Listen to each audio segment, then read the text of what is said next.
the UN had basically said that the internet is essential. It is a basic human right, which was a really, really interesting thing to say.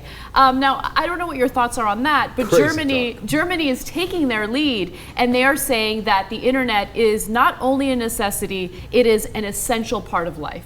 Oh, okay. Now, look. We make our living off the internet, yes. right? And I love the internet, and it's been good to us, right? Essential part of life. Look, and I'm the biggest defender of the United Nations there is, right? I think it's bringing the world together. It's imperfect in 100 different ways, but what did you expect? Like, oh, we'd bring all the countries of the world together, and everybody would get along perfectly, and they would agree on everything. No, of course not, right? The United States can't even agree on everything. Yeah, I mean, we got Mississippi still talking about neutralizing federal law. So now, at the same time, I can see how they get a little too liberal sometimes.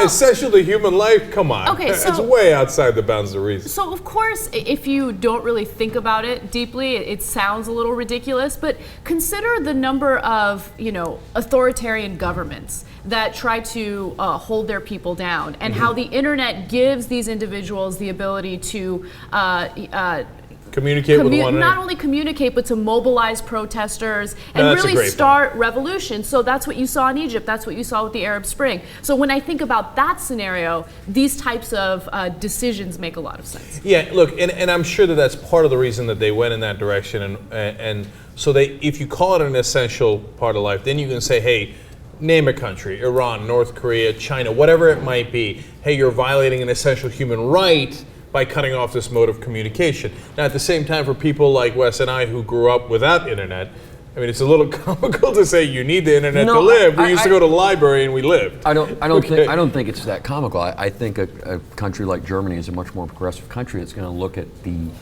what's fair to their own citizens, and the fact is, if someone doesn't have high-speed internet, they're at an economic disadvantage. Yeah. Both in looking for a job, researching a job, anything else. I think I'm stuck on the word essential. Yeah, right? because you think of something that you need in order to survive when you hear the word essential. But it is an essential part of life when you think about it. You don't need it to survive, but if you don't have access to the internet, as Wes pointed out perfectly, you're at a significant disadvantage. Now, let me give you guys a little more context into this story, because it's an interesting case. It involves a man who was cut off from his cable provider and from his DSL provider for a number of months. So he decided to sue that provider because it put him at a significant disadvantage. And this case became a huge issue, and in Germany they basically said, you know what, it is an essential part of life, and as a result he can sue the provider for damages. But I think he could sue the provider for damages for not providing the service that he needed. So I totally agree with him. Obviously the provider messed up here, but I mean, does he then get to claim an extra amount of money because it's an essential part of life? Okay. Yes, he does.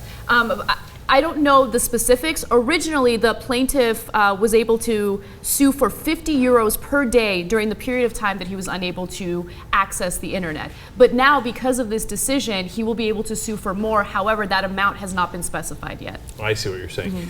Yeah, I think that I disagree with that. I go back to, okay, I hear you in terms of a general idea. Yes, it's needed for communication, for openness, for transparency, and et cetera.